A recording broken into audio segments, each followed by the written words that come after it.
اعوذ باللہ من الشیطان الرجیم بسم اللہ الرحمن الرحیم السلام علیکم ورحمۃ اللہ وبرکاتہ۔ آج کی ویڈیو میں ہم نبی کریم صلی اللہ علیہ وآلہ وسلم کی 5 احادیث جانیں گے کہ وہ کون سی ہیں جو ہم نے دوسروں تک بھی پہنچانی ہیں۔ نمبر 1، حضرت محمد مصطفیٰ صلی اللہ علیہ وآلہ وسلم نے فرمایا، جب کسی بندے کے گناہ زیادہ ہو جاتے ہیں اور اس کے پاس اپنی مغفرت کے لیے اعمال صالح بھی نہیں ہوتے تو اللہ تعالیٰ اسے غم میں مبتلا کر دیتے ہیں تاکہ اس کے گناہوں کی معافی کا سامان ہو سکے۔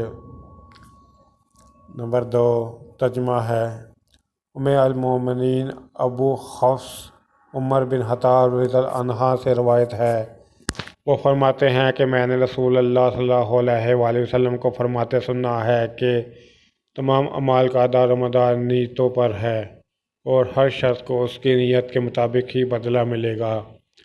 چنانچہ جس کی ہجرت اللہ اور اس کے رسول صلی اللہ علیہ وآلہ وسلم کی رضا کے لیے ہو تو اس کی ہجرت اللہ تعالیٰ اور اس کے رسول کے لیے ہے، اور جس کی ہجرت دنیا کے حصول کے لیے یا کسی عورت سے نکاح کی غرض سے ہو تو اس کی ہجرت اس چیز کے لیے ہے جس کے لیے اس نے ہجرت کی۔ نمبر 3، ترجمہ ہے۔ حضرت معاذ بن جبل رضی اللہ عنہ نبی صلی اللہ علیہ وآلہ وسلم سے روایت کرتے ہیں، آپ صلی اللہ علیہ وآلہ وسلم نے فرمایا، جو شخص میری امت کے لیے امور دین سے متعلق 40 احادیث یاد کرے تو اللہ تعالیٰ اسے قیامت کے دن فقرہ اور علماء میں اٹھائے گا۔ ترجمہ ہے۔ حضرت علی رضی اللہ عنہ سے روایت ہے کہ ایک مرتبہ رسول اللہ صلی اللہ علیہ وآلہ وسلم ہمارے پاس تشریف لائے اور 3 مرتبہ یہ دعا فرمائی کہ اے اللہ میرے حلفاء پر رحم فرما۔ پوچھا گیا کہ یا رسول اللہ صلی اللہ علیہ وآلہ وسلم آپ کے حلفاء کون لوگ ہیں؟